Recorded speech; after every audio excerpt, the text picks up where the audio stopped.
Dampak kenaikan harga beras di pasaran saat ini membuat pelaku usaha rumah makan di Kota Bengkulu mulai kebingungan. Mereka harus mengeluarkan biaya ekstra untuk kebutuhan beras dan sejumlah bumbu dapur yang naik. Sedangkan pendapatan dari usahanya tak bertambah.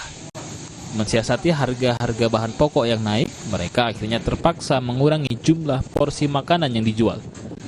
Meski hal ini tak banyak berdampak, namun cara ini dipilih daripada mereka harus menaikkan harga makanan yang akhirnya akan ditinggal pelanggan.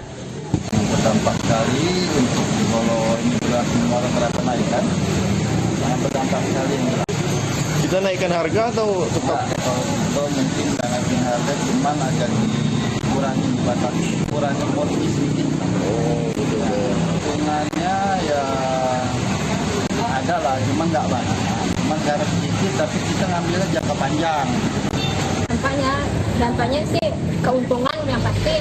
Modal kan naik, kalau harga naik pasti modal lebih, biasanya cuma 1 juta naik berapa gitu kan, harga beras naik.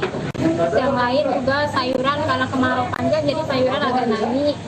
Oh, naikkan harga atau stabil gitu? Kalau naik harga mungkin nggak bisa, karena orang tahunya harganya segitu. Mungkin dari pedagang aja pintar-pintar gimana ngatasinnya.